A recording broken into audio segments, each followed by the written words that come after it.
Step into the realm of canine wisdom with our podcast, Nwacanecorsos, where we interview dog men and women from around the globe. Discover their talents and insights on breeding, training, nutrition, and the rich history of dogs.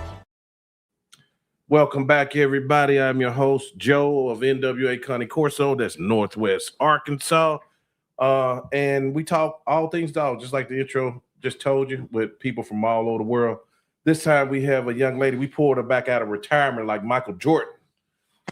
She wasn't retired, but she was kind of quiet lately, and that's Miss Laurie C. Williams. Y'all know her as a Canine Diva on Instagram, a tremendous trainer. But it's been a while since she's been on the show, so Miss Laurie, I'll let you introduce yourself. All right. Well, first thing I want to say, Joe, is thank you very much for calling me a young lady. Mm-hmm. Already getting brownie points from there. Yeah. Truth is, I've been around a long time, probably going on 45, 40, probably a little bit longer than that, going towards 50 years that I've actually been working with dogs. Mm-hmm. It's been a long road, a lot of changes. I'm definitely not the trainer I was all those years ago. Have learned a lot, have made a point to learn a lot about the science of dog training. Mm-hmm. It's something that a lot of people miss because it is a science. Right. Just like with human behavior, it just runs parallel to that. So, I started out working in, back then there were no like facilities or any type of organized or professional dog training, if you will. It's just people had dogs did what they want to do. And then finally, I want to say maybe around the mid 70s, I'm going to just go ahead and guess, which I was not old enough to be doing. I wasn't an adult then, but I remember around that time is when they started offering like actual organized classes Mm-hmm. on obedience in like kennel clubs. That's where it really actually started. Some of the AKC clubs. I'm not sure if UKC was around at that time, but shortly afterwards. So they started offering like classes, and I was like really interested in that. And interestingly enough, I did not have a dog of my own at that time. Mm-hmm. I actually, we went through a few dogs growing up. Typical, they weren't really, members of the family like they Right. are nowadays. They were outside mostly. Mm-hmm. Um, they were with the family because especially with the kids, I mean, dogs, I don't remember dogs being walked or anything like that. They just roamed with us. Yeah. Yeah. Walked the streets with us. If the neighborhood kids had a dog, that the dog was with us. And I would actually, at that time, I noticed I was taking more interest in the dog than the actual kid who owned the dog. And I would say, can I take him and train him to do some stuff? So I would take them and put them in 4-H, which is still around, 4-H pet shows, and do stuff like that with not even my own dog. So I realized that I did have a knack for that, for actual training. And I do believe that some people have a knack for it. Right. Call it, they're good with dogs, have a way with dogs, have a ease about being with dogs. There's some people who have it and some people who do not. The people who do not, that's okay. You can learn to get better. Mm-hmm. Like you can learn to dance. Some people. You can learn to dance. You can learn to do a lot of different skills that does not come to you naturally. Mm-hmm. So then I start reading books about it, and it really kind of snowballed from there. I actually started in the being a dog show helper with one of the professional trainers. I mean, handlers. Handlers. Okay.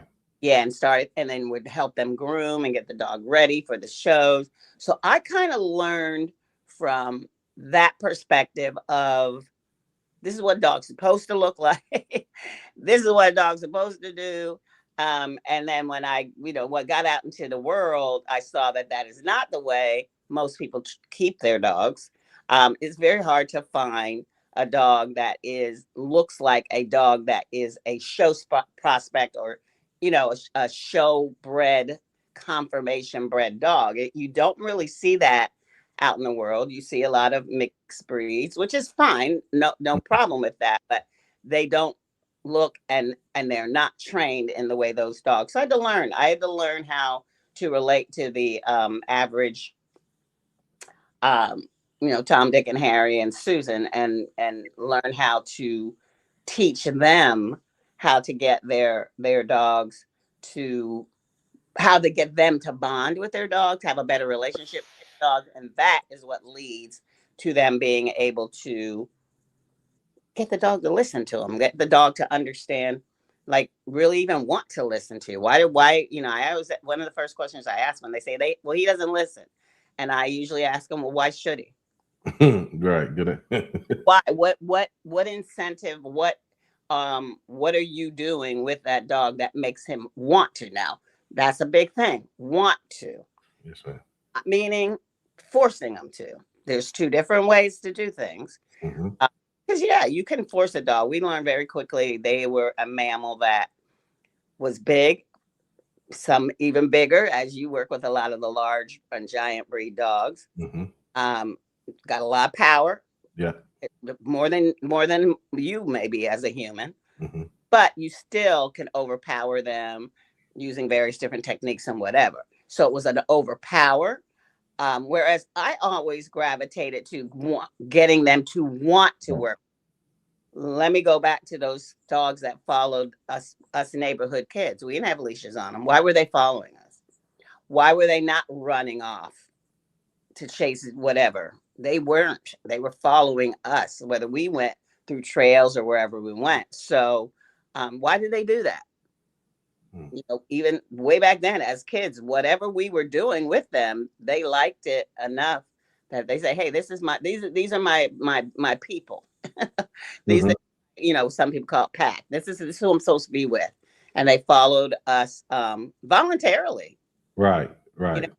know, so trying to harness that is what has been pretty much my mission as a dog trainer, to let people understand that you have to get your dog to want to do these things. Sure, you can force them. Mm-hmm. I'm to say forcing them maybe might even get quicker results, if you will.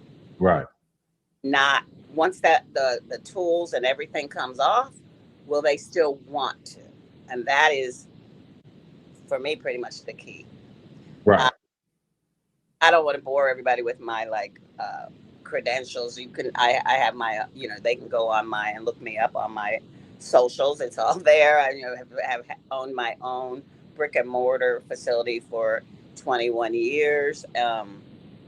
So that's where I primarily been spending my time, and also working with one-on-one behavior cases, because that is where people, really struggle with. There are some dogs that are problematic. I don't like using the term have behavior problems, because I'll tell you, Joe, probably about 50%, and it's that high, of people that come to me with, oh, this dog has this problem, that problem, behavior, and they have named it a behavior problem. Right. Time it's not a It's behavior. a handler problem. It is a wrong match. Mhm. The dog is not in the home they need to be in. Period. I mean, I got to call it like I see it. Yeah. People are have a lifestyle and don't want to change it, and they are trying to force the dog into that a lifestyle that doesn't work for either of them. Really Mm-hmm. struggle. Or yes, it's a people problem where they are doing things that are actually encouraging the problematic behavior. And that's what I call a problematic behavior. It is a problem to you as the owner of this dog. How do you make it not a problem? Some people are willing to do what they have to do, and some people aren't, and they have a constant struggle with this dog, and they want to put all the blame on the dog, which, like I said, probably 50% of the time, maybe even higher than I'm trying to be nice right now, it is not the dog's quote unquote fault. It isn't their fault. Right. Right. But it's easy to just say, you have a dog that has, is aggressive and this and that. And this is not to say there aren't bona fide cases of that, because there are. But Right. at least half the time it isn't. It is something that is fixable if um, people are willing to train and to work with and to live with the dog and bond with. Most importantly, have a good relationship with the dog that they have. They're, it's not Lassie. Yeah. I all these other dogs that we may or may not have grown up with. Uh, Mhm. to realize that and to realize, look, if you're going to live with this dog, this is what you need to do. I can't sugarcoat it any other way for you. Or you can battle with this dog for his whole life, or the life that you have with as long as you have him, or not. It's up to you. So Yeah, I was sitting up there thinking you was talking about how natural things used to be. A lot of, I was just thinking like when we go outside, your dog always be around. Even we got to playing basketball, he'll get out the way and just sit down and look. absolutely. Yeah, yeah, yeah. So I was like, God, I was going back. But you said something too. You said you're not the trainer. The way you started is not how you are today. What does that mean? My goodness. I mean, well, you hear. I've done some, like history research on if we're, it's not a pleasant thing to think about, but when dogs were first start being our companions, if you will, Hmm. really weren't companions, they were workers. Yeah. We put dogs on to work for us. We said, okay, they're following us to get us food, the scraps or whatever. Let's see what they might be willing to get for us. And we saw the ones that were good hunters, and start using that for our benefit. They will chase them. They wouldn't necessarily, of course, they're not going to naturally, no dog naturally retrieves and brings it back to, Hmm. but at least they would tell you where they were. They would find them. And then you, as a hunter, would, go up behind them and do what you needed to do to get that prey for Yeah. yourself. Um, and then we had them be like, beasts of burdens, so to speak, like we use horses and cows for. They weren't big enough to do that, but we used them a little bit that way in farm when we started doing farming. And then we saw they had a natural ability to work with cattle and and herd. That it does very much come natural. Like a lot of these things that we use dogs for is very natural to them to do as a dog. Hmm. And then that's a good example of what I'm talking about. Herding. How many times have I heard, "Oh, my border collie is hurting my kids"? Yeah, yeah, yeah. I knew you was gonna say that. Yeah. That's a behavior problem. That is Hmm. not a behavior. That is that dog doing what? Hey, thank God they retained some of the instinct, because we actually like have crushed instinct in dogs through the years, because we don't allow them to express that at all. We don't want them a lot of things that they were initially bred to do. We don't like that. We don't like them hurting the kids. We don't like them um, digging up the yard. We don't like, there's things we don't like. And so we try to squash it. We try to stifle it. And then the dog, gets, well, through the generations, is not good at it anymore. It's almost sad sometimes to me when a dog that what is steeped in history with a certain type of instinct and drive, and Hmm. see that dog, generations and generations from that, they don't have any of it anymore. Yeah. Yeah. And Yeah. it's sad, because there are ways to allow a dog to express those things in, like, I'll say it, a legal way, a way that is safe for both them and for us and humans that might be around them. There's ways, you have to dig deep. You have to simulate it with some uh, sometimes expensive hobbies, but sometimes it's not. Sometimes it's, things like just giving a dog a chance to roam. There's some breeds that roam. That's what they do. Right. And Right. then they come to a life with humans where they're never able to do that. Like, no, can't do that anymore, like, ever. Right. Oh, it's kind of sad. It's kind of, Yeah. It kind of suppresses and maybe depress them. yeah, absolutely. Yeah. And they start out Yeah. True. True. True. and it's stifled and it's suppressed.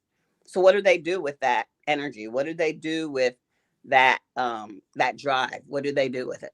Probably something you don't want them to do. Yeah. Exactly. It's Exactly.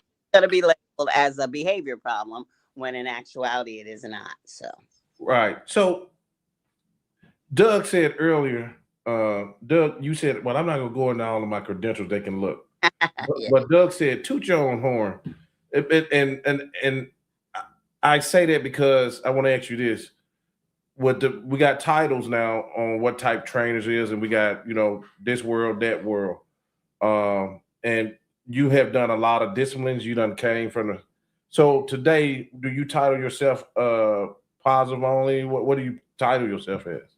Well, A that, master? that's that is a Uh-oh. Oh man, that question must have been too much. No, I'll let her come back in here. Miss Laurie, if you hear me. don't really identify with people that fall under Hey, the Miss Laurie. who like to title themselves and stay in the group of Uh-oh. One second. One I second.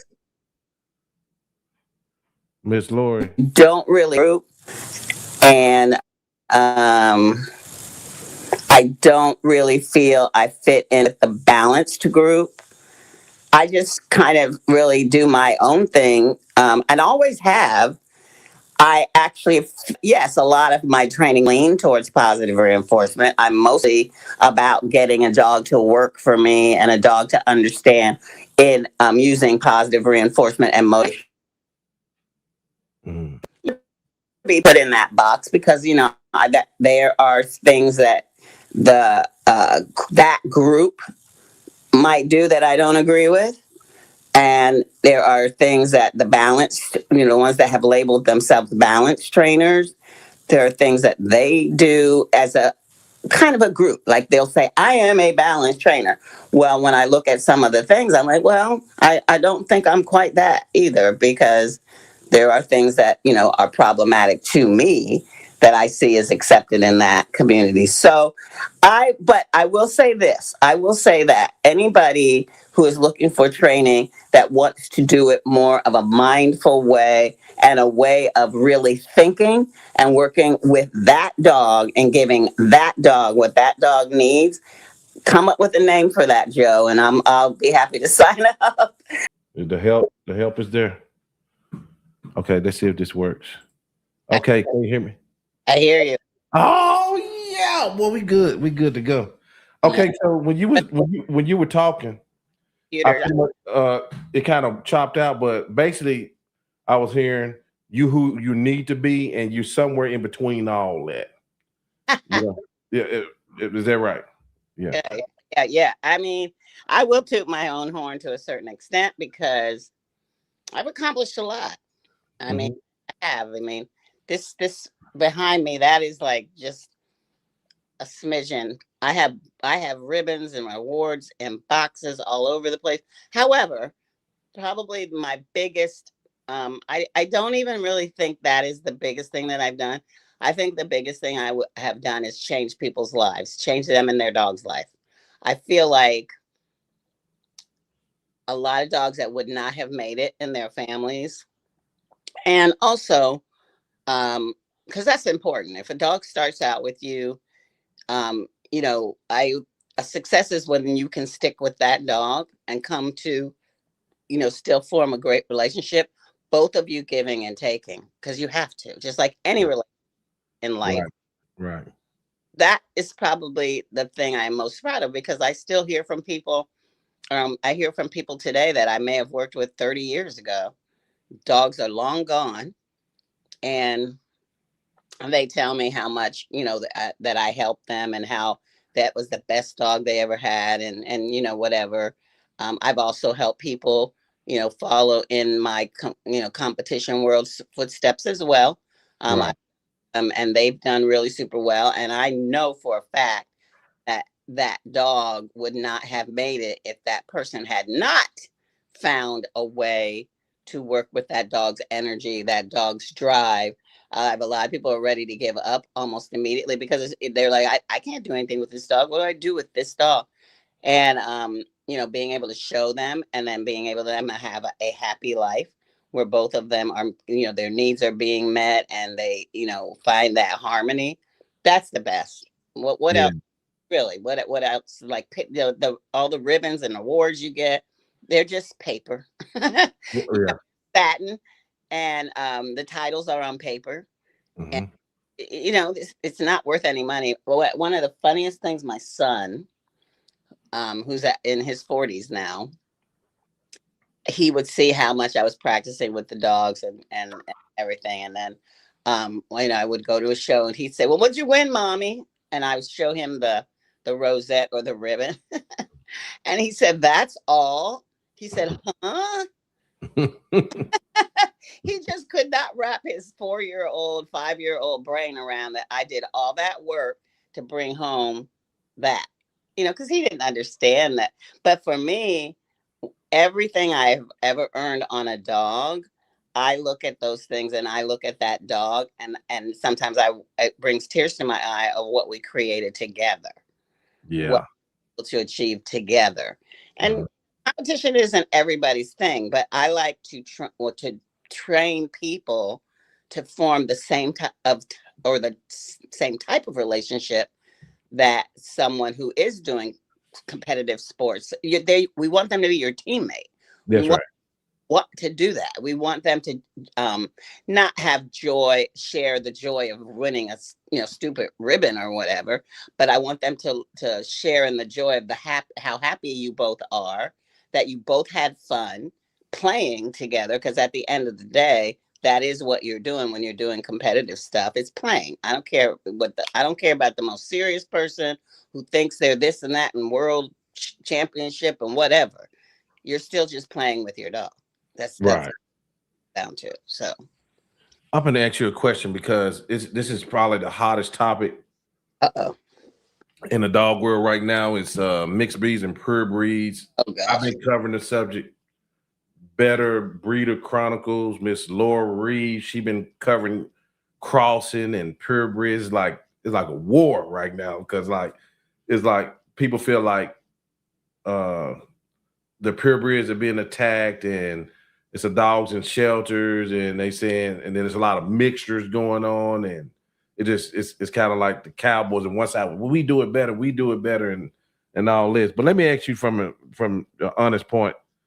Um in training, Yes. have you had the most issues out of purebred dogs or mixed breed dogs, shelter dogs?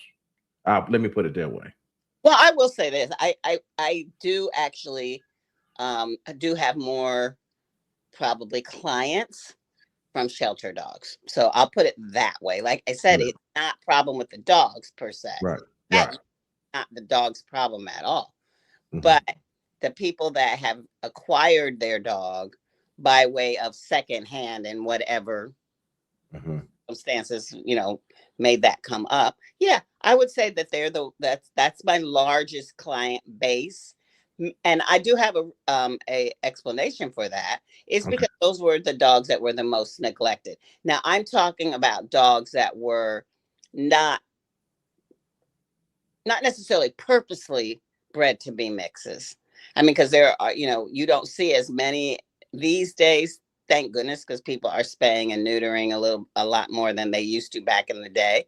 Right. But still, no, because those dogs have not had the care from the jump. They don't have the care in the in the womb, the dam's womb. They don't aren't getting the care that they need, and that's where it actually does start, with the dam having proper nutrition, the dam having that security of being able to take care of her puppies. There are dogs that were born out in the street, born in barns that not barns they're supposed to be in. They just found some shelter, made it into a shelter, kind of like Mary. But Right. anyway, they did that, and they don't have any security. I know the dog not having security is that's one of their needs. They need to feel secure. Hmm.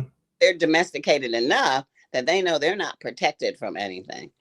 um they're not wild. They're not one that knows, oh, I know I got this, I can take Yeah. care. Those the dam of a dog that was in a home at one time, whether they were dumped or whatever. If they don't have that and they're having puppies, I know that has to do something to them, um, physiologically. Oh That yeah, oh yeah.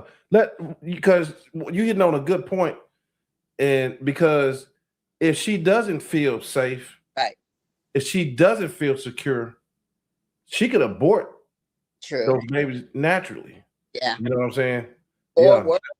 I Yep. mean, there are Yep. they had them, and they, you know, I know we are on the internet, so we have to be a little bit gentle. Yeah. But what's that?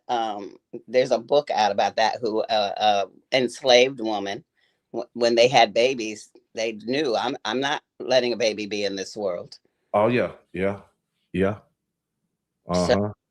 I Yeah. know in animals probably more often than it does in humans. So anyway, like I said, that's a little bit morbid, and we Mhm. don't like to think about those things. But I'm just emphasizing the point that a lot of dogs come into this world that way, and then they bounce around, for their first few weeks. If they're lucky, they're picked up by a shelter or a somewhere that is going to do right by them. Mhm. There's some well-meaning people out there. I have kind of a I don't want to say a difficult relationship with the rescue world and the shelter world, because there's things that they do.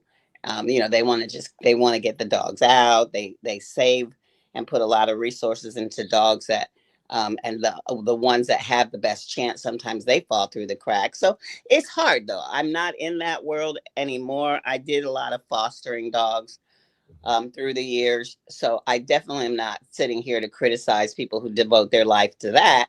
Yes, But ma'am. there's ways to do it that a dog will have a better outcome, uh, Mhm.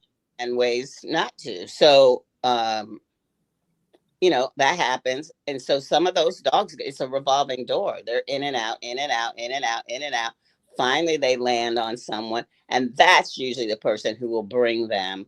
So, look, I want the buck to stop here. I don't want that to keep happening. However, there's things going on that we need to, work it out. And I need to learn how to deal with this dog.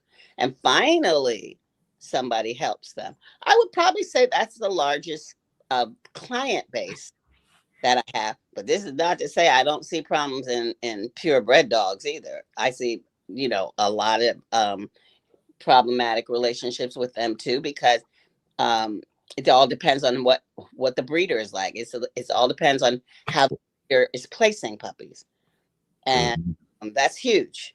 Yeah. And the designer breeds, which are I don't even like calling them that, but that's what a lot of people call them, that are purposely bred to be mixes because they're so cute. And ooh, wouldn't this be neat?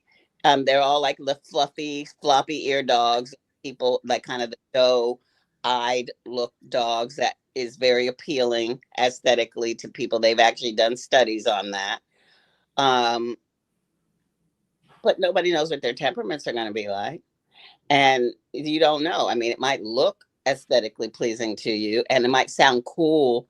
Ooh, Aussie Doodle, which to me sounds like a nightmare, but to people who don't know dogs, they think that sounds cool to have a uh, Doodle, and it's always the doodles because poodles go, they are going to come out. Usually, they're 9 times out of 10 they're going to come out with that fluffy, floppy ear look, and that's Right. what and people will drop thousands of dollars on that, and then for you to be told, well, guess what, your dog isn't actually purebred, and actually your dog probably has stuff in its um, genetics. They were not bred with any mindful genetics, because if you will not find a quality, reputable, mindful poodle breeders that is going to allow their dog to be mixed with anything but a poodle. You will not find them.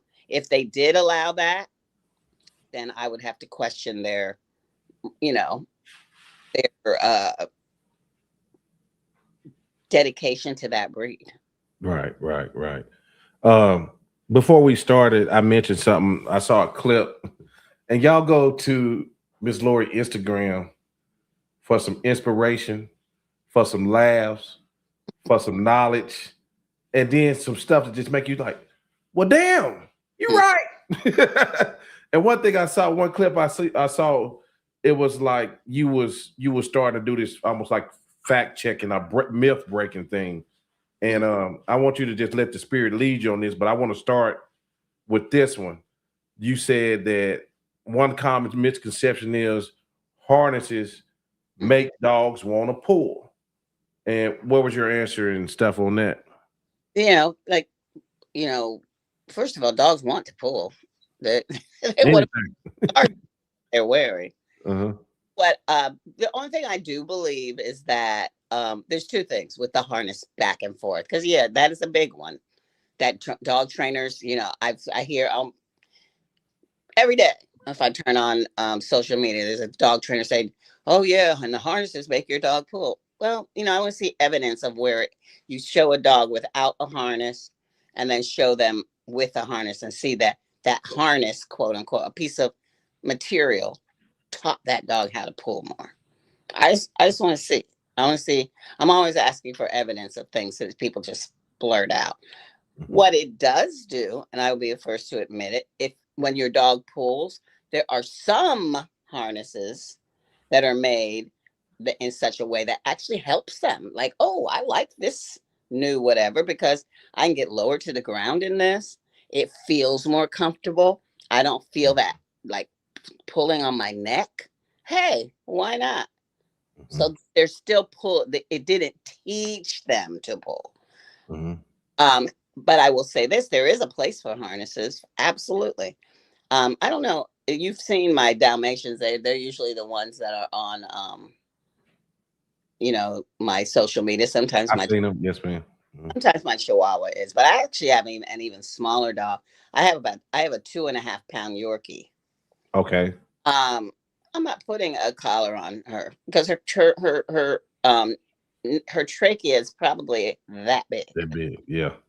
And can get harm. In fact, she does have she has a recurring trachea issue where she was not even a collar or a leash.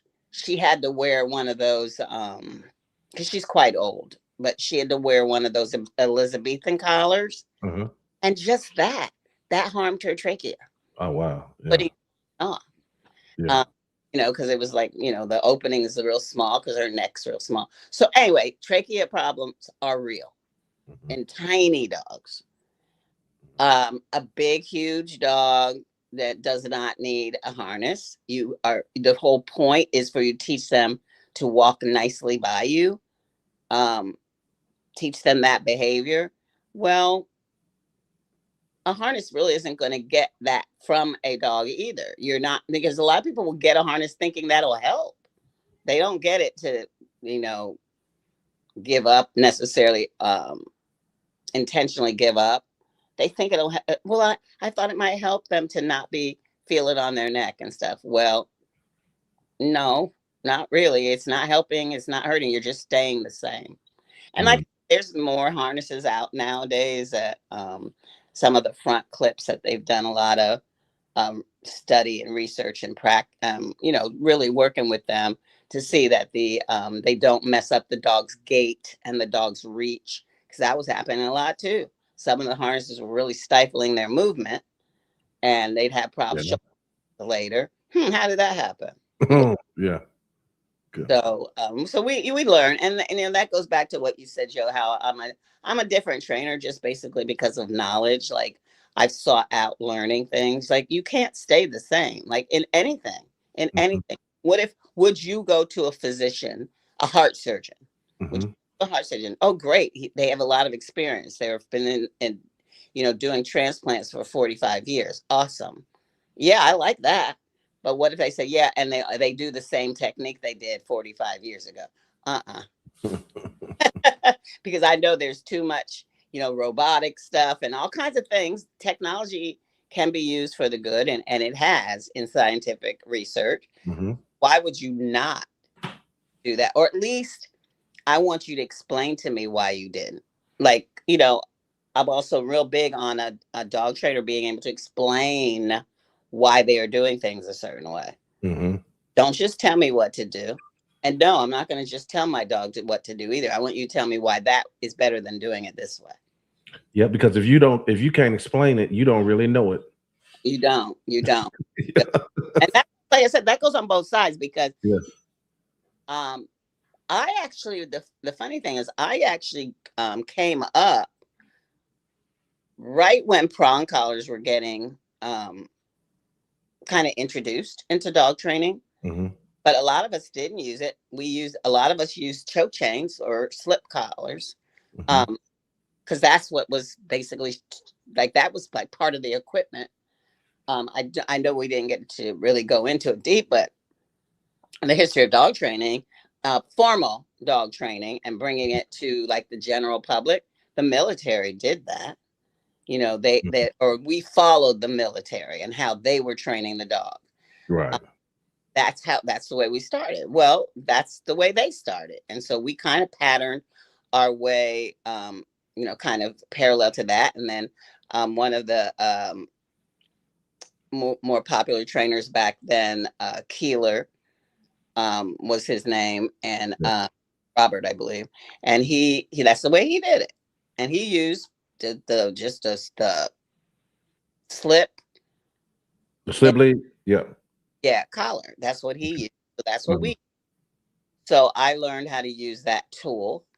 And then I can't remember where the first training that I saw food be introduced, but I was still quite young. Like, I don't think I was an adult yet. Mhm. And I wanted to train, like, I think I mentioned about training one of my neighbor friends' dogs for a pet show. He said, well, I got this box of biscuits. I don't know if they were the milk bone, but I think they might have been because that Yeah. was around. And he that box, and that's the way I taught that dog to do stuff with that box of biscuits. I didn't have anything out. I don't even know if that dog had a collar, but anyway, so I didn't have any way to force the dog to do stuff. I had to do it with teaching them through positive reinforcement. I mean, I literally did taught the dog to shake hands by taking its paw, going like this, and then giving it a biscuit. Picking up its paw, going like this, and giving a biscuit. That's the way I taught it to shake hands and stuff. So anyway, it worked. Um, and I said, this food stuff works pretty good too. Mhm. So when I first started going into at the kennel club to actually work on obedience training, I brought out those biscuits. I got in trouble for it. Really? No food. Yeah. Get this food. Get out, because people were harsh back then. If you want to learn how to train a dog, you had to be able to take your lumps, because they were going to give them to you too. Right. Harsh people, but I wanted to learn so bad, so I put the biscuits away, and for quite a few years, because I probably started at around the early '80s is when I was started doing my first classes, formal classes, if you will. Mhm. 1980s, wow. And then it was probably not for about 10 more years that I start learning about food being introduced again. Mhm. I said, I know food works because that's what I used all those years ago. But you learn how to use it correctly and how to use it so you didn't have to pick up the dog's paw, go like this 50 Right.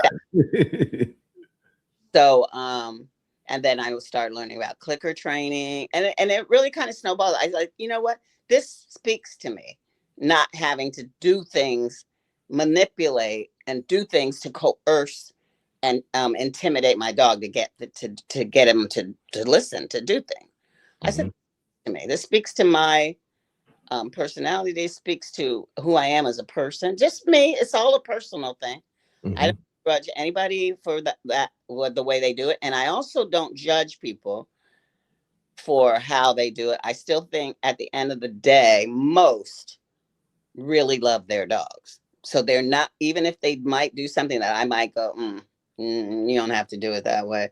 It's still, I do not believe that they hate their dog or they're abusing their dog on purpose or anything. I don't believe that, because I did stuff like that once, and I know Mhm. I was it. I know I love those dogs, but I will also admit I had a whole different relationship with those dogs, only because the way I was training them prevented us from being able to develop a real partnership. There was no partnership. It was you do what I said. Right, right. Yeah. What they call it for the listeners, yank and crank. Yeah, yeah, absolutely. Yank and Right. crank. Uh-huh. Because I told you, not recognizing that the dog is a being, and in my opinion, a sentient being, meaning they do have feelings. They do have, not everybody believes that, but whatever. I'm not going to get into that with people, but for me, I wholeheartedly believe that with a dog. And the reason why is because the relationships I have with the dogs for the past 20 years, quite different than what I had. I still got ribbons and stuff back then, but Right. it wasn't the same relationship. I wasn't really quite sure. Like if I took the leash off and went somewhere, like went to a field, I sometimes would question, would this dog stay with me? Mm-hmm. Would the dog that I have just gotten won first place in whatever I was doing, would that dog stay with me? I'm not sure. I'm not sure. Whereas the dogs today, they might, today I don't worry about things like that because I train them from the beginning to have that. That's the relationship I want with you. So Right. I'm this way. So if nothing else, I'm going to retain that relationship with you. So, Right. So when you talked about you first, it was kind of a looked down upon with using food at a point in time. When did you start seeing the toys and different oh yeah, things come in? And and explain to us, being that you're a behavioralist as well, the mindset of positive versus negative when it okay, comes to okay. okay. So, um, yeah, so it's not even really. So for me, let me start with positive reinforcement training. Again, it is, you have to, number one, learn to communicate with this dog. You Mhm. have to make sure you are showing, which is usually the way you have to do it at first. You have to show them what does a sit even mean to a dog? What does that mean? I mean, obviously they can sit when they want to, but what does it mean for me to tell you a word, command, cue, whatever you want to call it? I'm going to give you a word and you're going to attach that word to the behavior of sitting. Like, how does it even work? And why would a dog want to do that? That's, I always come back to the why would they want to? So with me, there's two ways to do it. When I teach other people, the way I use it is usually luring. I lure Oh, a yeah. lot because it's quick. I get these people for 8 weeks. These people are willing, and most people aren't willing to do that. I think the last statistic I had was about only like up to 10% of people in the U.S. It might be more in outside of the U.S., but in the U.S., all these millions of dogs we have. 10% of people, of owners of these dogs, are actually willing to pay someone else money to do professional dog training. They like still. I mean, think about people that you might know, Joe, and probably not your puppy um, buyers. Of course, they're going to be more knowledgeable because you are more knowledgeable. But just in general, people in your family. That's Right. where you Yeah. really get your family members that might have a dog. You just have to go like this with what they're doing. Yeah. Oh, and they might, they know I'm a professional dog trainer and still hard headed. They're not going to listen to what I say. I have always done it this way and blah, blah, blah. But most importantly, they don't want to pay anything. They do not want to pay any money for it. That's true. That's true. If I had a nickel for everybody that would say, can I just talk to you for a minute and maybe get some tips? And they want you to basically tell them what to do with their dog for free. Hmm. Let's put Hmm. it like old Joe Madison used to put it, where the goats can get it. At the end of the day, that's what you're asking me. Right. Right. I don't know your dog. Every dog is different. I've never seen you with the dog. I don't know your relationship. I don't know any of those things. But my dog is doing this. Can you tell me why you do this and give me some tips? That's what they'll say. Hmm.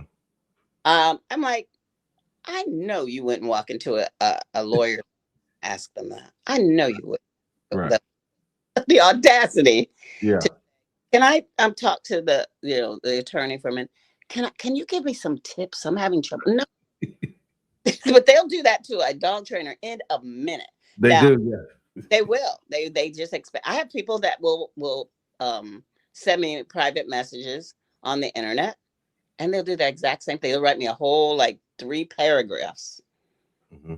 Dog is doing, Mm-hmm. and I say, oh, okay. Well, yeah, could be for a lot of reasons, and I can set you up with a consult. Mm-hmm. Then all of a sudden, pew, they're not interested anymore. Right. Yeah, yeah. Yeah, a lot of people just do not want to spend a dime on that. They don't respect the profession as a bona fide profession, and there's reasons for that too, because we don't have anything that sets us apart as a bona fide profession. We don't have any, some of us do, and I'm one of those ones who do actually go out and get certifications. That's for me. That's for me to make Mm-hmm. sure I know what I'm talking about, because I'm not trying to be out here just saying crazy stuff that Mm-hmm. doesn't make sense. And if people actually knew the crazy stuff I hear coming out of some dog trainer's mouth every I'm like, that doesn't even make sense. But anyway, I did that for me. It's not required. And Right. quite frankly, most dog owners don't even ask for it. And ever since social media, everybody's looking for the flashy dog trainer.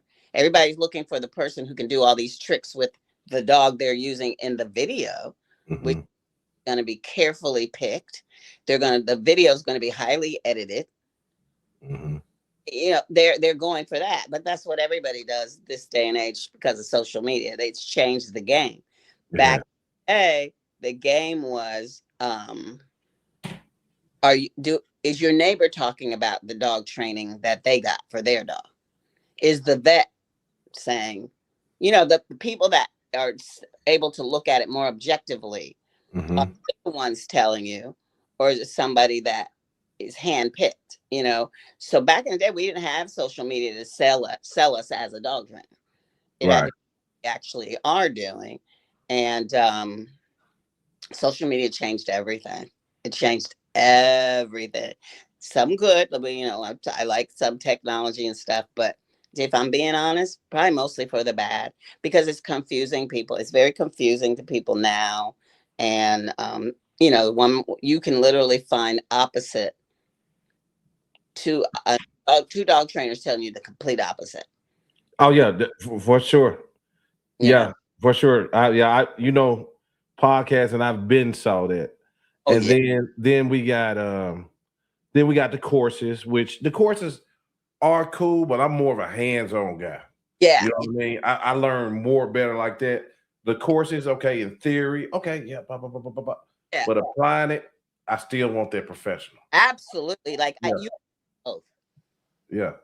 Yeah, I don't. I mean, I actually, the academics and the scientists, if you will, the animal behavior scientists that would like work in, there's some really cool things that they do in behavior labs. They actually do use real dogs in those. So, like, believe it or not, like Harvard, their veterinary school has a lab that they invite people, normal, regular, everyday people, to bring their dogs in, and they work hands on with those dogs. So those scientists that do that and also are going to tell you why this is exactly why this is working, and this is exactly why this might be a better way, because it's going through Mm-hmm.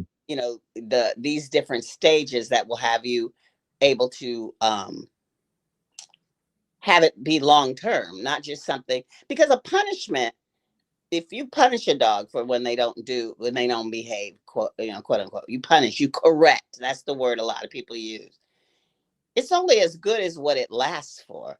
If you correct or punish a dog and then the next week they're doing the very same thing, guess what? It didn't work. I mean, I don't tell you that. Mm-hmm.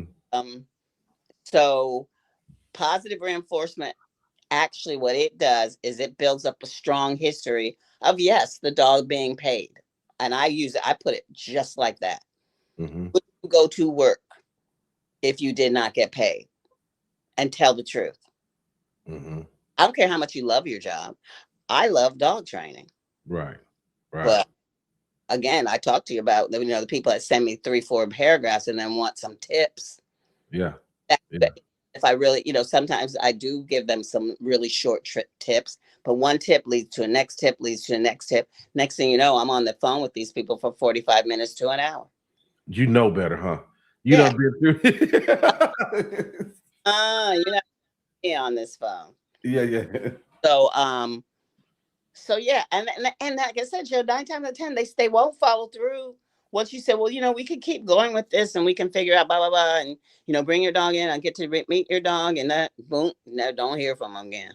Right. Yeah, because they think they done got what they need. Yeah. So I got some questions for the audience. Vic, I see yours, but let me go ahead and get into this one.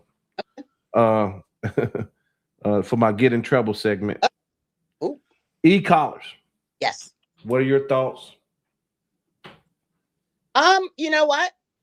And this is what separates me from a lot of people that go to the positive reinforcement camp. They want to be identified with that. Mm-hmm. I will say e-collars, number one, you have to be an expert. And I mean that in every sense of the word. You have to be an expert on how they're used. Number two, you need to be able to remove it at some point and be able to get the exact same behavior. If it is in fact teaching, helping you train your dog to do something, then you need to be able to take it off and get that very same behavior, period. Mm-hmm. Period. So if you are constantly relying on it, it is not being used correctly. Mm-hmm. If you are giving late responses, because an e-collar has the power to be used in a very negative way, because you might be marking something that is not what you wanted. Then what? Right. Much more powerful and possibly damaging way of training than, if you're and let me tell you, I've seen people do a lot of dumb things with treats. Please. I cringe just as much as that sometimes because they're not doing it right. Mm-hmm. Oh, don't give a treat for that. No, don't. You got to wait. No, you got to mark it for. Hey, I do as much work with that, getting people to do it correctly. But the dog gets a piece of cheese at the wrong time. Not going to be morally, it's not going to demoralize the dog. It's not going to possibly kill that relationship in one wrong move. It's probably not. You can fix that. Mm-hmm. An e-collar, for that, for the reason that it can be a powerful tool for the good and also for the bad. And so that might be a question that doesn't have a yes and no answer to me, because I know that it can, yes, it could be used correctly, absolutely, for certain reasons. I don't think because you want your dog to come when called in a day and age, which is now and which is everywhere in the United States.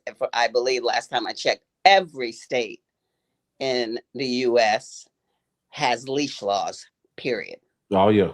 So 9 times out of 10, I want my dog. I want to be able to take my dog, fill in the blank place, and have him off leash and that I am to get my dog to come to me.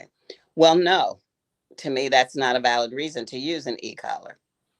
Because number one, you're probably breaking the law willingly, showing out. Yeah, that's what it is. Yeah. And number two, I know I've taught every dog I have to come when called without an e-collar. So I know it can be done.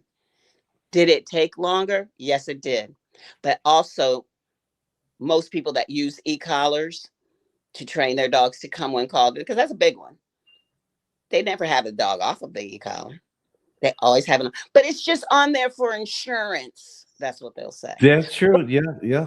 Yeah, well, you're also like giving your dog the message that they have the e-collar on, whether you've actually had it. You know, people don't understand that the whole conditioning of a dog involves what they feel too. Do you think a dog doesn't know when they're wearing it and when they are? Right. You 100%. On that note, Vic asks, what's her opinion on sending her client dogs home with e-collar training?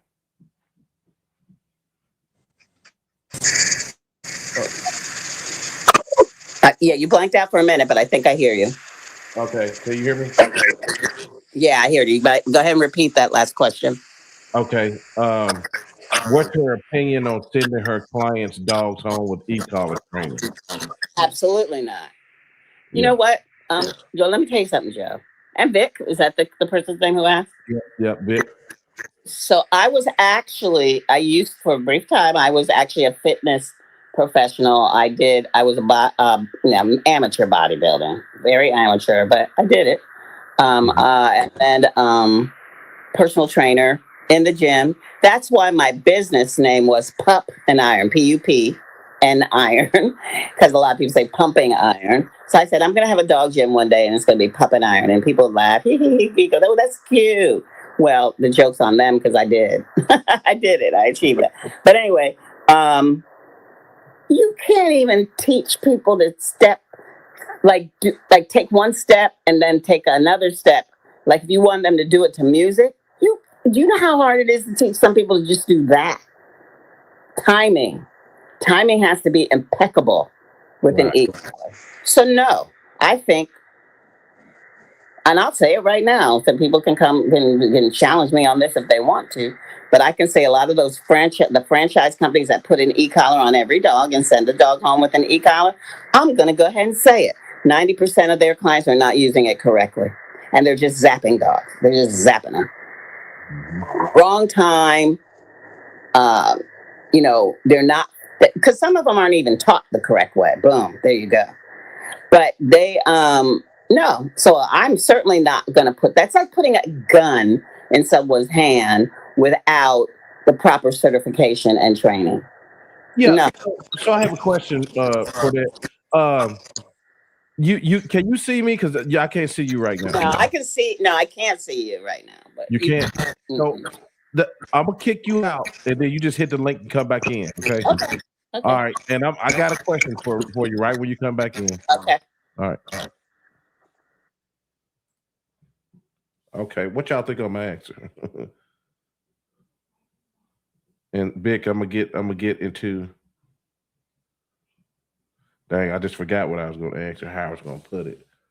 She was talking about the e-collar. Uh,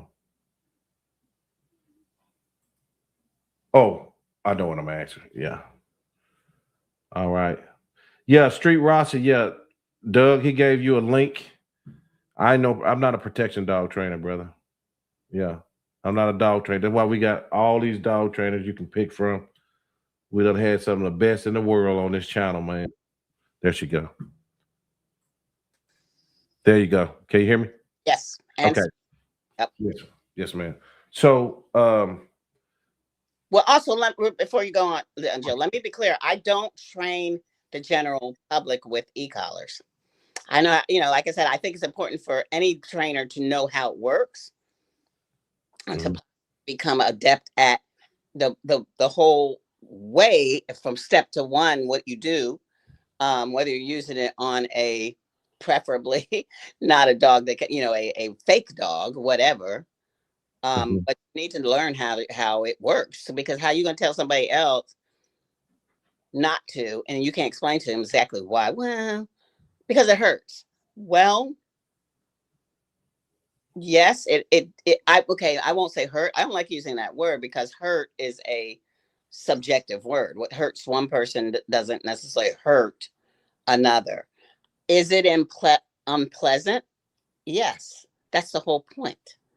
That's the whole point for a dog to say, "Oh, I don't like that. Okay, they want me to do this." So it doesn't necessarily have to be like hurting, painful, excruciating, no.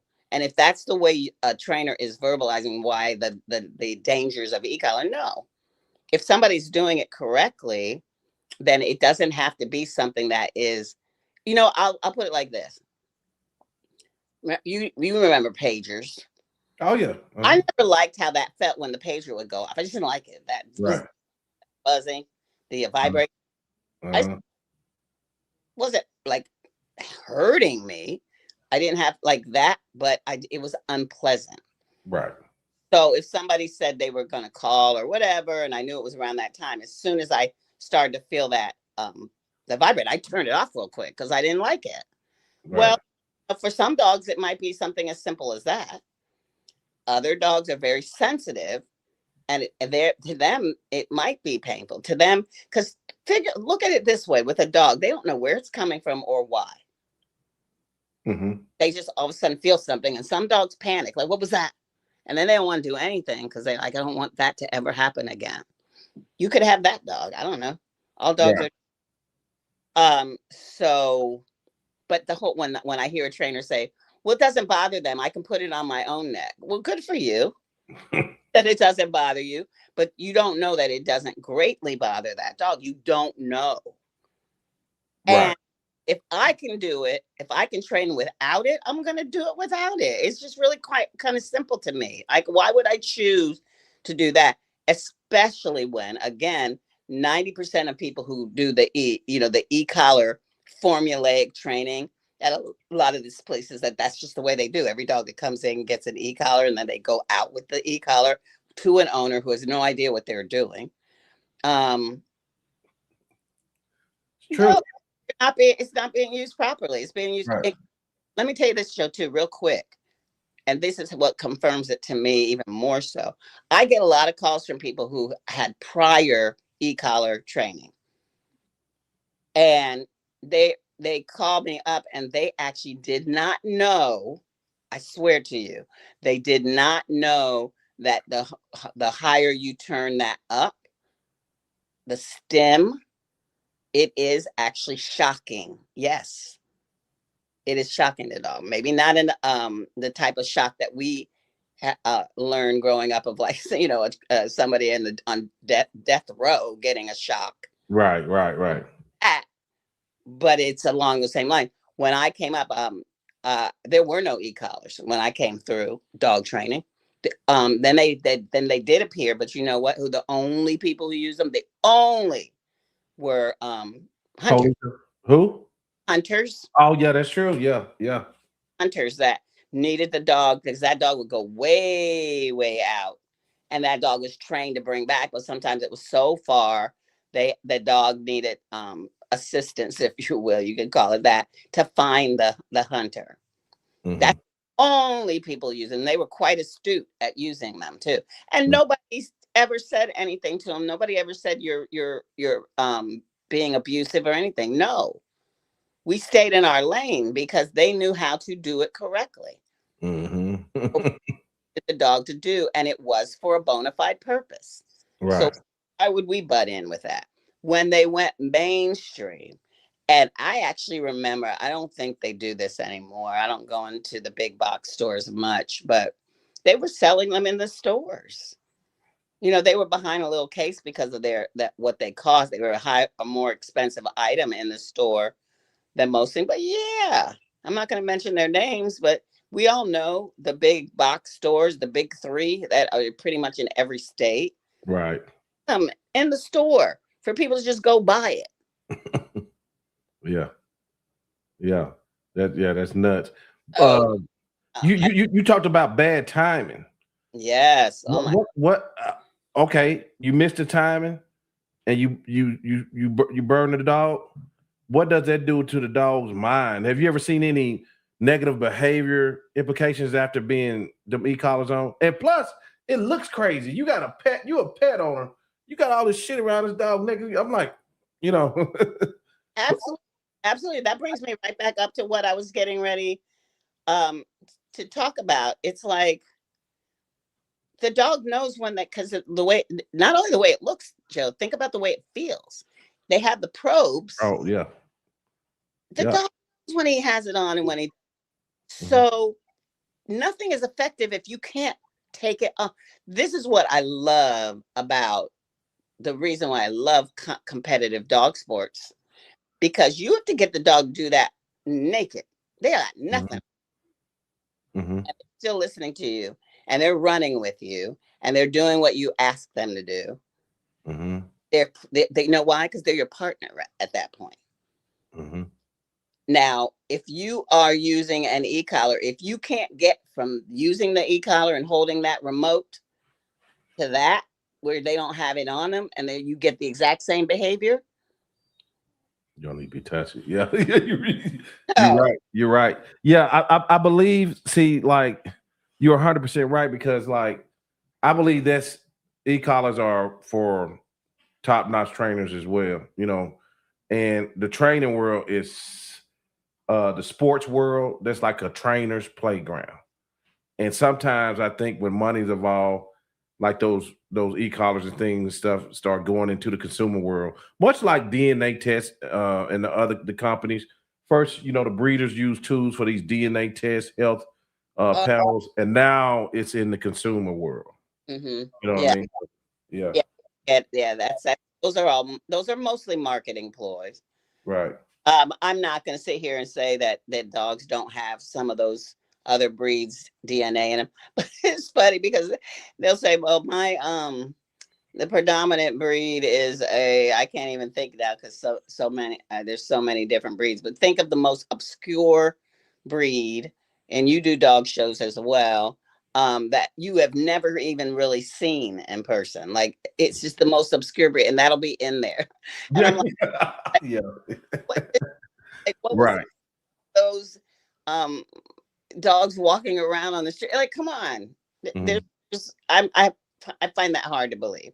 But when they are more popular breeds, like pit bulls or a bully type, uh, Mhm. any of the different bully type of breeds show up in a lot of them. Well, there are a lot of them. There's a lot of them out there Mhm. that possibly could have been walking the street that day and meet whoever. Labs. There's a lot of German shepherds. You Mhm. know, all those top 10 breeds that, yeah, there's a lot of them, a population of them. Then okay, I can believe that can end up in several different mixes, and then you really want to blow somebody's mind when they find out that whoever the dam was, the puppies in the litter could have had two. There could be two fathers. One puppy, the That's one of them, true. yeah, there could be as many as what time Right. in season and got to her. Right. Right. All the Uh, puppies have all those different. So, I don't put a lot of stake in that. I do like people kind of knowing the breed or predominant breed that their dog might have, because that could explain a lot of things as far as their behavior. I just like it to have the information for to help when you right. forward with that particular dog, because it does help people. Like when I would tell them, well, this is where that could be coming from. Right. A little bit more understanding. Oh, just gives them something to think about. Mhm. Instead of just, this is a bad dog and they're doing it because they to get back at me, or they knew they were wrong for doing this. Dogs don't know any wrong. All they know is what they want when they want it, and they have no moral code that comes with no book of like what they're supposed to be doing. They come with nothing. Right. Oh, with positive reinforcement, what I like about it is we show them what we want, Mhm. and we make sure they really understand it. And then when we get it from them, we pay them, pay them, pay them, pay them, pay them. One of the big mistakes, I'll tell you, that is very easy to run in timing wise with positive reinforcement, is that they pay the dog at the wrong time. Like, and that's it. If that is important. Like, let me give you a super, super simple example. Okay. If I'm trying to teach my dog to drop into a down right away, Mhm. and I show them how to, when I say them down, and as soon as I use a lure down, Yeah. they Yeah. go, pay them. I mark it first and pay them. Mark it first, pay them. You got to do it a bunch of times. Absolutely. I'm not going to lie. Mhm. It happened right away. But what if I said down, and then I waited and I walked over to the counter to get a treat or whatever, a ball, their toy, both, it's all the same thing, whatever reinforcement. Mhm. There's a gap. even if the gap is only a few seconds. But here's the key: if the dog got up and was doing something else, like say they did down right away, like we asked, but then we take time. We don't mark it, number one, because a lot of people just forget to mark it. Right. They go get whatever the reinforcement is. By the time they get there, the dog is like chewing his tail. I'm just using something simple that dogs do. Right. Or licking themselves somewhere. Somewhere. Then you give it to them. You've taught them nothing. Yeah. You've taught them, well, really nothing. But if I wanted to make a joke about, oh, you like when I lick my tail? Okay. Right. All day. So that's the incorrect, well, just one of many incorrect uses of positive reinforcement.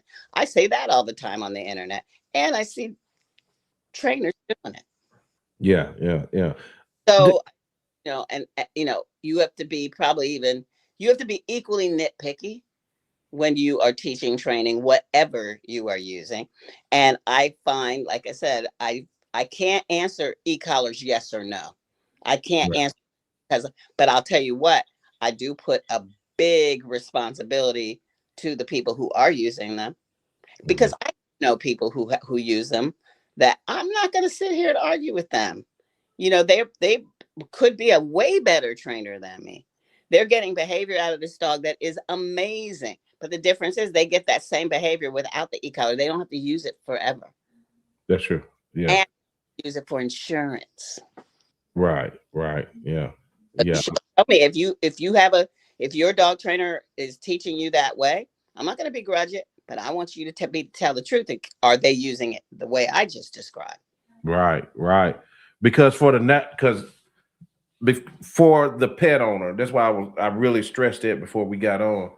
Right. Just regular people with dogs. Yeah, if you don't have that e-collar, something goes on. Yeah. Man, and that's the largest percentage, I would say. And when I say 90%, Joe, I'm going easy. Not taught correctly from the beginning. Right. This is a money-making 9 times out of 10, very flashy sales. Whatever. If anybody wants to argue about that, I'll maybe linger with you for a minute. Not going to. If you start saying unreasonable things, I'm out. Oh yeah. But it's true. It's high pressure sales, and I feel bad for dog owners. I really honestly do, because they are at their wits' end, Joe. I get it.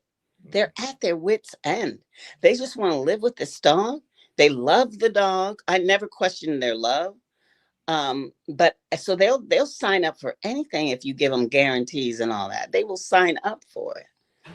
And they are preyed upon by some dog trainers that get that money. Yeah. So I have had people in tears because they did not know what they were actually doing. It was never fully explained. That stim, they know what that meant. So when they called to the person and said, well, they're not really listening anymore, the training place, they're not really listening. If I had a nickel for this, crank it up. That's what the person's told. Well, crank it up. What's that going to do? Then they learn what they were doing. And that's when they cry. Yeah. Many dogs have been ruined with improper use of e-collars. Dogs with great temperaments, great potential, because it appears easy. And nothing that looks easy is. It's just not. No, you're right about that. Let me get this question here from Vic. Miss Laurie, Vic he's a former military canine handler in the Air Force, retired now. So he watches the show a lot. So what does she feel has been the latest innovation in dog training? I would probably say positive training in general. I feel as a species, humans are very controlling. We just are. We're very controlling. We don't like change. So when we bring a dog into our families, we want them to do what we need them to do and what we want them to do, period. We don't even think about the fact that we might have to change a little bit too and make our lives more accommodating to that dog. Mm-hmm. And so just that mentality, Vic, in general, I think is something that is foreign to a lot of humans, because Mm-hmm. we weren't taught to do that with dogs. Right. Talking about people, just regular everyday people. Oh, this is the way we always did it. Remember how we used to teach them to, when they had accidents in the house, rub their nose in it? I said, that's not Mm-hmm. real. That is what we did. Let's be honest. Mm-hmm. Or hit them with the newspaper, Newspaper. Yeah. Mm-hmm. which that I mean, we did that. We did that. Let's admit it. Mm-hmm. Well, have we not evolved at all from that? Because there are maybe people that don't do exactly those things, but there is a thing called bonking that I heard about like a few years ago, and I was like, oh, that looks very similar to hitting a dog.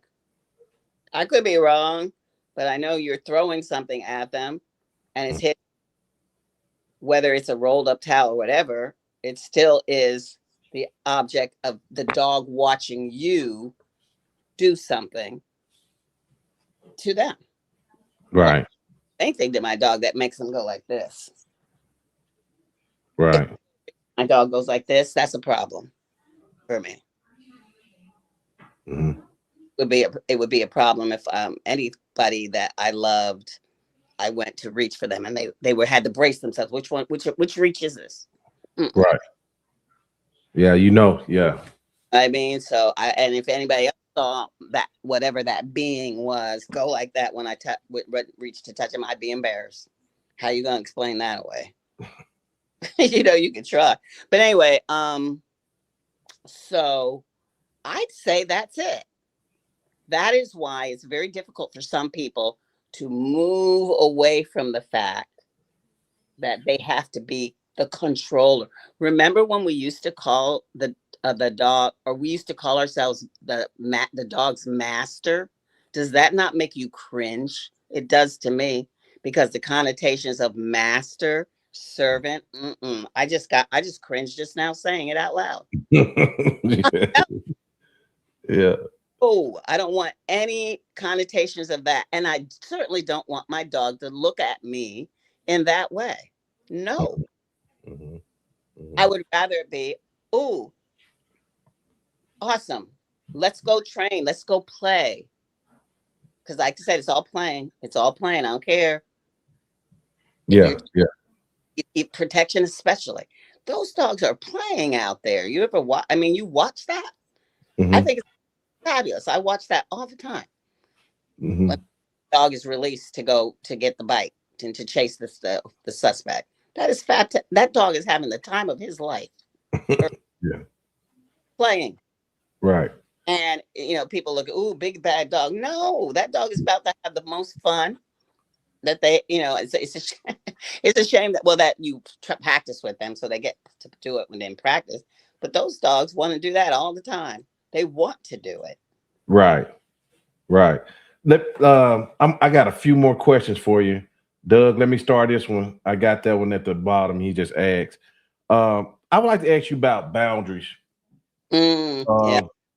I know this could be a cultural thing. I know, but I don't know if your dog being on the couch, your dog being in the bed, in your experience, does that type things create some kind of dominance effect in between you and your dog? I'm not sure what type of effect it has. I also feel this way. If a dog was raised a certain way and it's been consistent, that's all the dog knows.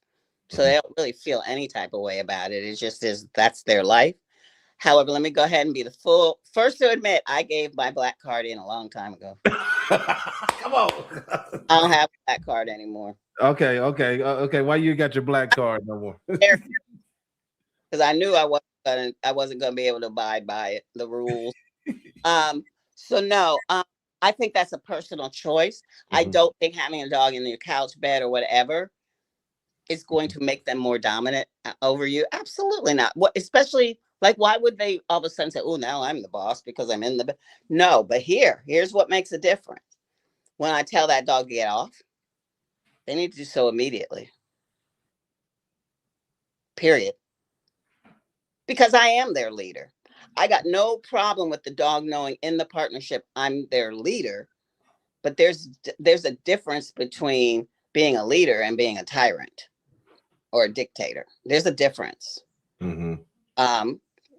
For me personally, not to get political or anything, but you have a leader, like a president that you really like respect and adore, and yes, whatever you want, and yes, and within reason, of course. You have that one, and then you have the one that's barking orders at you, and if you don't do them, it's going to be it for me. I'm going to get whatever, fill in the blank. That's very different. They're both leadership styles. Mm-hmm. So my leadership style has always been one that at the end of the day, I don't want a dog that's afraid of me. Right. But, I think that pretty much anybody listening to this right now, I would hope, can tell that I am a no nonsense type of person. I like making a lot of jokes. Mm-hmm. Like that card thing is I have a video of that way back. But my point is, yes, like you have to make it fun. If you make it fun, you're going to keep a good attitude, because we all get frustrated when we're training dogs. Mm-hmm. Right. Frustrated. I'm like, okay, end of session. Because I'm my ego's coming in it now, and no, I need to take a break. That's right. Yeah. Yeah, So there's always another training session. You don't have right. to. So so yeah, I just think that in general, people learning to let it go, not take it personally, and also not them trying to be dominant, it definitely helps go a long way. My dogs aren't on my couches. My dogs are on my couch. They're in my bed. If I'm in the room, there's certain rooms they can't go in because I'm like the hair. No, get out. You are not allowed in here. But I don't think they think any type of way like, okay, so I'm the boss, because when I all I have to do is say out, and they leave. Because I teach them how to do that. Or off, if they're on the couch and they are just sprawling out a little bit too much. I don't know, whatever reason I want them off, it doesn't matter. I don't even have to ask them off, just to see that they will jump off right away. When your dog challenges you, and some will, they'll say, wait a minute, isn't this our couch? Why should I have to get? But that means you did a whole bunch of things wrong before that. I mean, that doesn't just pop up. If your dog is challenging for things like that, you've already done stuff that made them believe that they needed to challenge you in some way. I don't know. Would that be mostly consistency? What's Or that? would that be mostly being consistent? Absolutely. Okay. Being consistent. I don't think, because I put this on Facebook, so I know a lot of people didn't see it. My two youngest dogs are the least decorated dogs I've ever had. One of the reasons too is like that I've been off social media a lot. I only pop in every now and usually Doug catches me because I make a comment. He said, "Oh, there you are." But anyway, one of the reasons is, like I said, I just see a lot of bickering and ridiculousness. Oh, boy. At the end of the day, if we both, or however many, both sides, all three sides, all four sides, however many sides there are, if we all sat down, I'm talking about the people who know what they're doing. If you just doing stuff, crazy stuff or whatever, you're not invited to the party. Okay? Yeah, right.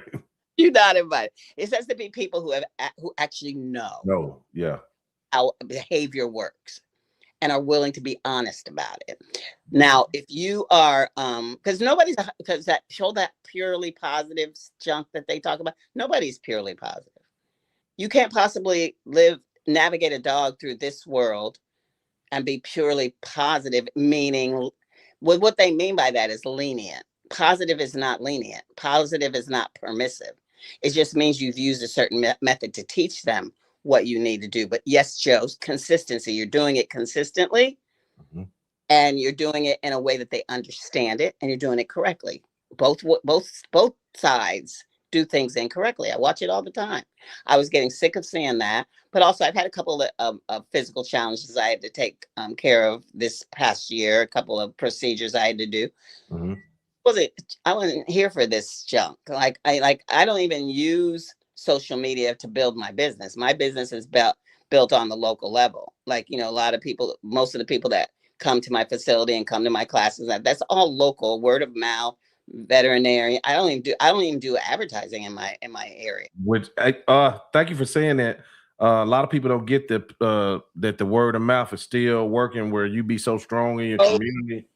Ooh. So powerful. I mean, Yeah. I like, they come, I say, how did you hear from us?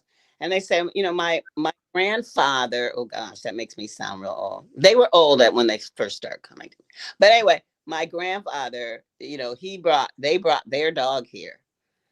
And I'm like, okay, awesome. So your grandfather. And then we loved that dog because we would go visit. And then that dog was always, whatever. They loved the dog. Mm-hmm. Come to find out, I think about it and think, because I don't always remember the people. I'm gonna be honest. I remember the dogs more than the people. Right. Okay. Think about it, look up the name. And then finally I'm like, I met them when they were like 5 years old. They're married now, and they're the one bringing their dog. I'm like, I remember when that person brought their grandkids for the whatever. So what I'm saying, that connection is way more powerful than people looking at an ad or a post on social media. It is. They're going by other things. Mm-hmm. And I feel bad for them. I'm not begrudging them because they're at their wits' end. They're looking for help and they don't know where to find it. And there's no parameters that will guide them to it. If you want certain things from other professions, let's say like lawyer, doctor, whoever, you have a place to go to look up their credentials. You have a place to go that will give them the stamp of approval. Are they a member of this organization, the AVMA or whatever? You know what I mean? You have places to go check on them. Dog training, you don't have anywhere. You're just shooting in the dark, trying to find where to go. That's true. That's true. Saying I'm for certifying and certificate like a national and licensing. I'm not necessarily for that either, because who's running it? It's very important to me that it has to be run by the correct people too. So I don't want to get in like, I don't want, like, because I primarily do lean towards positive reinforcement techniques. I don't necessarily want some of those people in there at the top. No, because I can already see the biases that they have. Right. And then it needs to be a very independent panel from different, but and that's hard to do. Especially in this society where we don't, we're letting go of regulations now, like, for food and all that. Don't get me started with that. But you know what I mean? But anyway, so I'm not necessarily saying that that's what I think needs to happen right away, because it needs to happen correctly. It needed to happen 20 years ago, probably, but it was never done.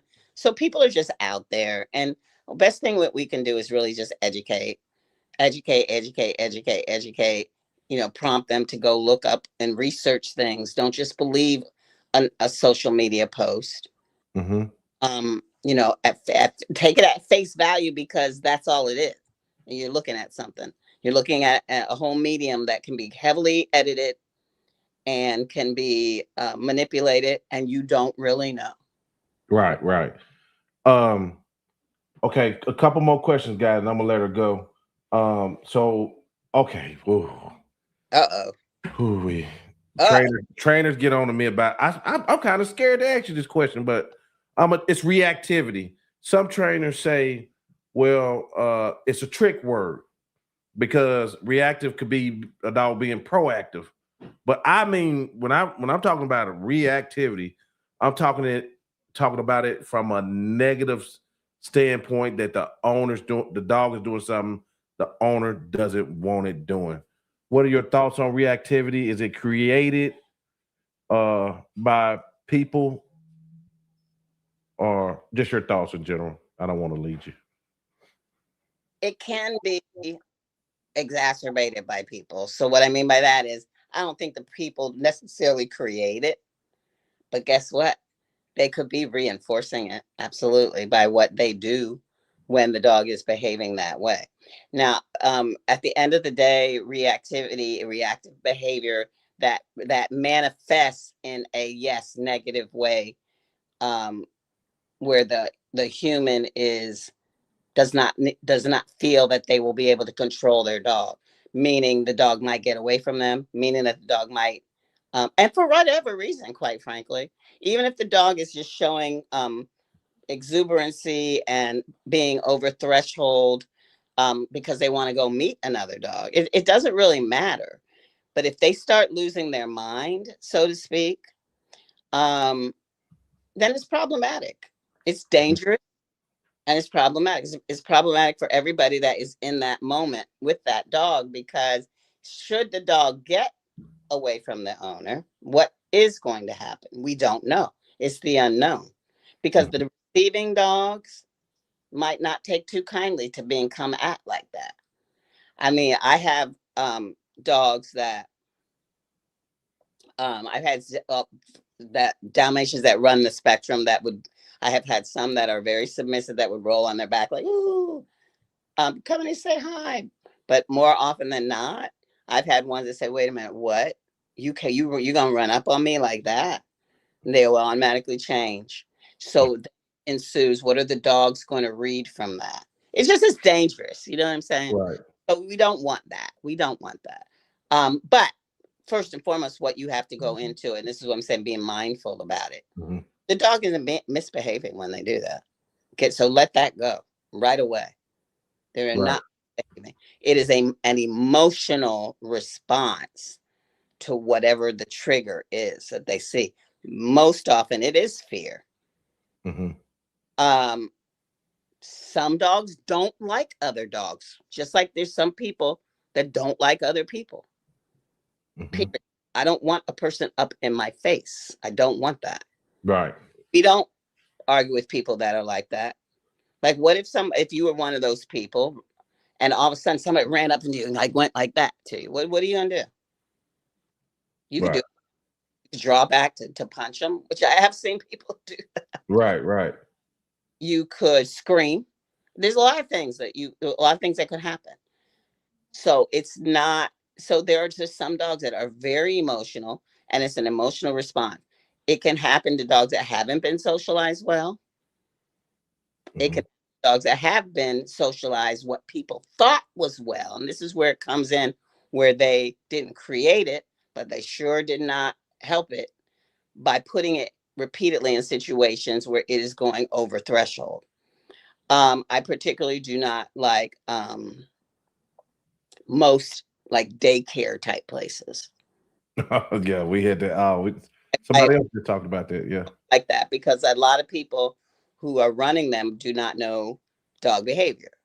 So that dogs are being able to be reactive repeatedly throughout the day, and it's unchecked. Like they are not, because they're social dogs. I love a dog that's social, but I also love a dog that respects them, that like, okay, well, I see you over there and I'm cool with you, there being dogs in here, but no, I want to play with my mom. I really don't. Right. But to play with you, I really don't want to. And I'm okay with that too. A dog has a right to not want another dog up in his face. That's So true. I think we can definitely make the reactive, we can reinforce it, is more what I'll say. We can reinforce the reactive by doing, things that we think is helping the dog, but it's doing the exact opposite, unfortunately. Right. A lot of people, when their dog is being reactive, them doing a lot of coddling and petting them when they're doing that. When what you really should be able to do, but it's hard. This is the hardest thing I try to tell people to do, is to be quiet. Don't say a word. Right. No, I don't want you getting emotional. Let's see what the dog does. After, it seems like eternity, but it never is. After a few minutes, the dog will all of a sudden look up at you like, why aren't you tugging on me and doing all that crazy stuff you usually do? And you just wait for that moment when they do it. Yes. And pay them There you go. that moment. So, I mean, there's things you can do to that definitely, I'll even say make it worse, because they're being reinforced for it. Right. She just gave us something there. Okay. The chat is filling up. Y'all, we gonna be able to. Have to have me back. Yeah, we gonna be able. I got a few more. But probably two more. I promise. I gotta let her go. But yeah, if we need to have her back. Now, I got brother Scary Cats Decoys. I think he's out of Michigan. He says, she is my heart since I was a kid. She's been the OG, her dog and the elephant. He wants me to ask you about a dog. Oh, yeah. And yeah, you know what? Nobody been able to tell me nothing since that one. So what happened? Well, so I was on a TV show called Greatest American Dog. I remember that. Yeah. It was on CBS. We had 10 million viewers the first week. But anyway, they brought an elephant down. Who, fun fact, was Michael Jackson's elephant, Susie. Mm-hmm. They had Susie coming down towards the dog. They did this one at a time, coming down towards the dog. And the other dogs, contestants, ran, start freaking out, became reactive, barking, whatever. Andrew just stood there and looked at the elephant. And the elephant got all the way to him and put his trunk. And Andrew just was like sniffing. And Andrew's a Maltese. Small dog on the show. Yeah.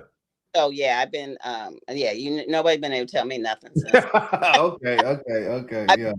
Roll since that. No, you get to do that. That's a yeah, that's pretty. You never know who watching because Scary Cats, he's a protection dog trainer, mostly known for that. And he said he watching you growing up and everything. Yeah, very strong brother. Yeah. It was a while ago. Yeah. Have you so NePoPo? Let me see right here. Vic, has she looked into this NePoPo style of training? If so, what are her thoughts? Well, you know what's funny is there's nothing new. I mean, it's the way, these systems that people are coming up with. I do recognize things in those systems that have been done for years and years and years. So it's nothing new. Even when Cesar Millan came onto the scene, oh my gosh, there was nothing new about it at all. I recognize everything in it. So with the end of the day, whatever system you're going to use, and if people want to claim that as a new system under them, I got no problem with it. There's nothing proprietary in dog training. That's fine, but stick with it. Like I said, the whole object of training is stick with it.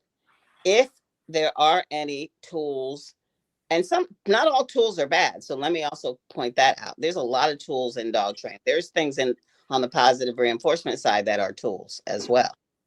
But if you can't get that same behavior without it, if you can't remove that, even luring, you lure to start with, you don't lure forever. If you're still luring, then you didn't teach it properly and it's not really working. If you are still walking around thinking you have to have treats in your pocket, that's just as wrong as having a dog on the e-collar that can never remove it.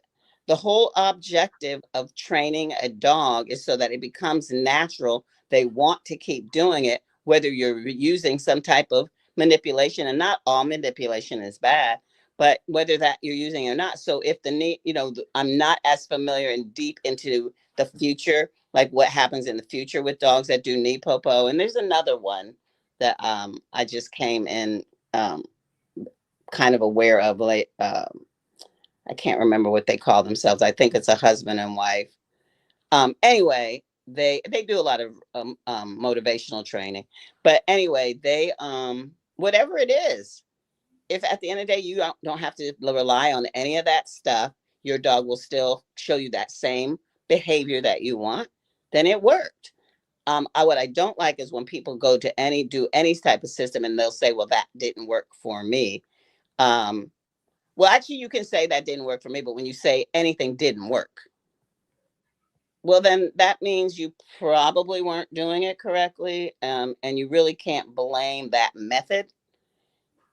You just have to blame, not even blame, you just have to say that didn't work for me. I couldn't get it to work the way I wanted it to for whatever reason. I'll move on to something else.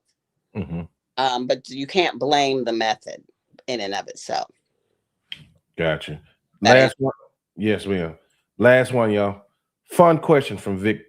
What's the most creative method she has used to train a dog? For example, I taught a dog to find narcotics through the game of fetch. Awesome. I love that. You asked me that. Mm-hmm. So I had a dog that positively would not heel. And yes, as a positive reinforcement trainer, I want my dog to know how to heel. It's very useful in certain situations. Anyway, because a lot of them don't do that. They think that's mean or whatever. But anyway, um, this dog did not want to stay with their person at all. I actually would love to come back, Joe, and talk about how I train a dog to walk on leash because Anytime you want, you can do it. yeah, because so I'll just throw a little tidbit. I teach dogs to walk on leash with no leash at all. Zero. None. Okay. So let's start there. I don't want a leash on them. But anyway, we could not break through to this dog. And I mean, I've had hounds that were not food or toy motivated that I got through scent, um, and was able to get through to them that way. Well, this dog, it was a little Boston Terrier.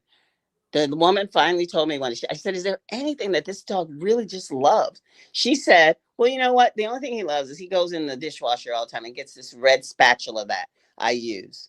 It's just a red I said, just a red spatula. She said, yes. And I said, are you sure he's choosing that over other spatulas? And she said, yes. She said, I had to take it from him all the time. Which goes to that point about you can't eat at everybody's house because I don't know. I don't know if she's using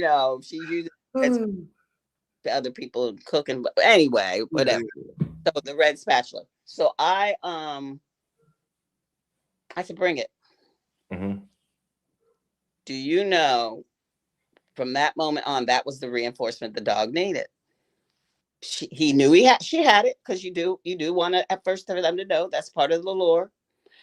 And she's walk with it. I told her to stick it under her arm so he can see it. He's small. He couldn't jump up to try to get it. He tried a couple times. And then after we had like 10 steps, get it out and start playing crazy, like play. Then put it away, walk again. That is how we taught that dog to heel, with a red spatula. Wow. So you think outside the box. Yeah. Positive reinforcement is not just treats and it's not just food. For some dogs, it is something completely, it's like going to fetch a specific toy, not any toy. It has to be something specific usually. Mm-hmm. A dog wanting to bite on something and chew, and then that's its toy. That's what a lot of the law enforcement use. The scent detection dogs. A lot of times they find the scent. The scent is connected to what they really like. So yeah, you just have to think outside the box. And you know what? Quite frankly, I think it's more fun. I think you really learn your dog more using positive reinforcement techniques. The point I'll end on is they do not use any force because they can't on the large sea mammals, the humpback whales, killer whales that weigh pounds. They don't use force on them. I wonder why. Large cats don't use force on them. Mm-hmm. Why? Because they're going to eat you. Yeah, right. Yeah. Dogs are not going to eat you, especially certain weapons that you can do. So yeah, I'll admit that the cats, you do have a slab of meat, but that's the reinforcement. You do have a whip because that's in case they said, you know what, I don't want the meat right now. I want to kill you. Right. To have some protection. But at the end of the day, they're working for that meat. That is what they're working for. So if you train those type of animals where you can't use force without force, then you need to learn how to train better. Right. Right. I'm not saying pose that question to yourself. Right. And then too, the methods and the tools we use still can't replace the relationship, would you say? Absolutely. Okay. So he said. Right. Well, Miss Laurie, it's been a great one. We're glad to have you back. So nice. Yeah. Hey, Jordan thought she was gonna retire, and we come on out for we're gonna do another 3-peat. Yes, ma'am. I'm still in there. I'm still doing it. Just now it's in retirement. You get to do only the dogs you want to do. But before we go, also about what are your thoughts about the dog industry as a whole? the times we living in, financial. How does dog training looking right now for everyone? Well, unfortunately, dog training was never looked at as a need. Mm-hmm. We are disposable income. If they have the income to put forth, so we're taking a hit. Even my brick and mortar took a big hit. Mm-hmm. Um, couple years. And that was part of the reason why I said, maybe 21 years is enough. Mm-hmm. Stay in the community, stay educating, do more, do dogs here and there. But Mm-hmm. I really want to get more to the educating part. I want to do more on virtually online again. Um, Good. or the noise, because there is a lot of noise here. I want to talk to the people who just really want to get to know dogs and what I've learned through my years with dogs, and if it's something they can use, not into getting into fights and bickering with people, because you know what, if you're doing well with what you do and the people are happy and they come back and you can actually honestly look at it and say you have long-term success, then that what am I going to argue with you about? Right, right, right. I'm gonna say this before I go. And some of the people who watch this channel will know who I'm talking about. I would love to see a conversation with you and another dog trainer named Lance Woodley. Okay, I would love to see that, Mr. Woodley, if you're watching. that sounds. Uh, I'll send you his video, and then you'll see why I say that. Talk to anybody. Like Yeah. anybody will be honest Oh and, yeah. and keep their composure and not get emotional. Oh Uh, yeah. Any of them. Oh, Any of he the right man. He that guy. Yeah, he's a teacher. So yeah. them. hmm Well, young lady, we appreciate you, and we're gonna do this again real soon. Okay, yeah. Thanks for having me on. I'm going to be around the internet more. So, Okay, cool. Y'all let me, go follow the Canine Diva on Instagram. Okay. Thank you. all right. Take care. You too. Bye.